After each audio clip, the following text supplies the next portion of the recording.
Hi, I'm Rebecca McLaughlin-Eastham, and this is Business Line, your global business barometer, coming to you from the clouds at the top of the world's tallest structure, Burj Khalifa in downtown Dubai. Now, transportation could be on the verge of a revolutionary transformation, with Hyperloop technology looking to use magnetic levitation to push pods through tubes at speeds of up to 300 meters per second. And it is hoped that one of the first routes to carry passengers could operate from right beneath my feet here in Dubai. Let's take a look.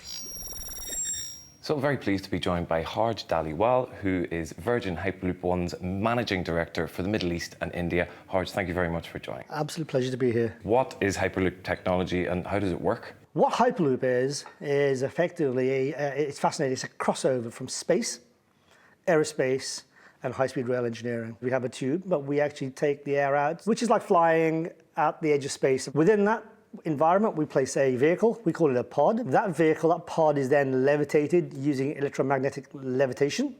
We then propel that vehicle using linear induction motors, and that then enables us to achieve extremely high speeds in a very safe environment. Imagine when time and distance is no longer a barrier. So we have proven to the world that this technology at full scale works. The speeds that we've achieved in half a kilometer is just shy of 400 kilometers an hour. There is absolutely no doubt in our minds that we'll be able to hit the theoretical speeds of 1,100 kilometers an hour. And certainly by the end of 2027, we'll be having people traveling. Imagine you getting into your autonomous car. That car would then actually go into a Hyperloop pod. Pod would then take you 1,000 kilometers. Your vehicle would get out, drive itself to your destination, to your door. That would be the ultimate seamless journey, what we'll actually aim for in I would say a decade, maybe 15 years from now. Here in Dubai, you've kind of teamed up with one of the biggest port operators in the world, DP World.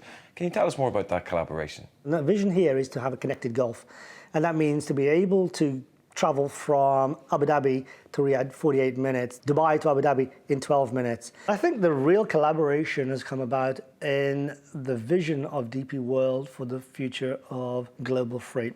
Imagine if time from production to delivery, instead of being weeks via traditional shipping, was now cut down to a matter of hours. I think the impact will be as probably as great as flight back in 1904. It's fair to say that the race is truly on. As world powers like the UK and the US look to back out of multilateral trade agreements, the continent of Africa is looking to implement a landmark 54-nation free trade deal. And it could create an economic bloc worth more than 3 trillion euros. But some within a country that have already signed up for the deal are getting cold feet. Here's more.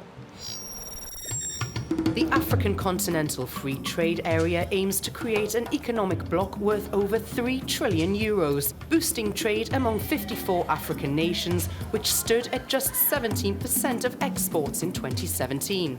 The deal's big backers like South Africa and Kenya say it will give their companies access to millions of new customers. But many in the continent's largest market, Nigeria, fear cheap goods from more competitive neighbours will cripple local manufacturing. It's definitely not a level playing field.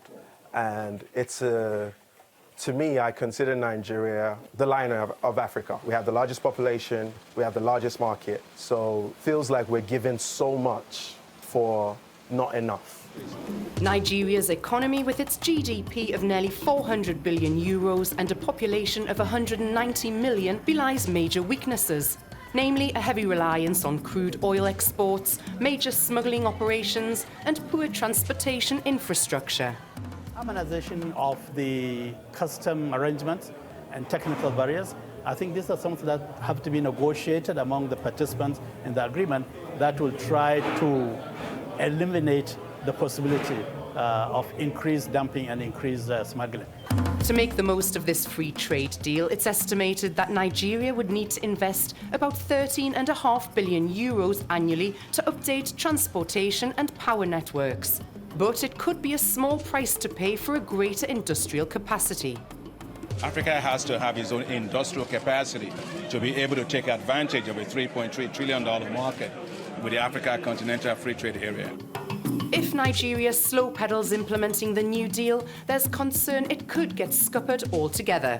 But if it can compete in the new markets, the potential for growth is enormous. The Middle East and North Africa region is home to some of the most expensive social media influencers in the world, and big brands are willing to pay top dollar to make sure that they reach their customers here.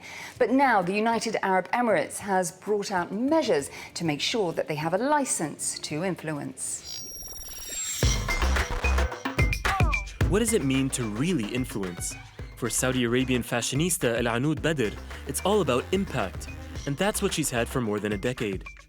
First with her style blog, and then the UAE-based clothing label Lady Fuzaza, which she set up in 2011. Trailblazer attracted the attention of celebrities like Lady Gaga and Kim Kardashian, along with nearly 750,000 Instagram followers. Brands became interested too, hiring Badr to sell their products, attracted to the quality and level of engagement she has with her followers. You know, if she has a special bond with those followers, because if she does, then whatever she speaks about will resonate. And if she wants to promote a brand or let's say whatever, they will take it in and they will react to it. And that's the money's worth. An issue some big brands face is hiring influencers with big followings but low engagement. There are even fake or so-called inactive ghost accounts out there. So to regulate the social media marketing industry, the UAE has made licenses for commercialized influencers mandatory. Maybe before it was rather chaotic, before the decision was issued. Now there's the decision and organized process. People know what rights they have and what they're responsible for. Companies know what's their right and what they're responsible for. About 1,700 licenses have been issued so far. They cost about $4,000 a year and require applicants to be a minimum of 21 years old, plus hold a bachelor's degree. By joining a media agency, influencers can cut costs and work under that company's license. Agency owner Ashley Kadzau says the MENA region has some of the most expensive influencers worldwide, commanding between $3,000 and $100,000 per deal. I'm constantly sitting in meeting rooms with brands and they're sitting there saying, how do we talk to Saudi Arabia? How do we talk to the wider GCC? And influencers are the way to do that. Well, that is all that we have time for in this edition of Business Line, but be sure to catch me again next month for a roundup of the biggest business and investment stories from around the world. I'll see you then.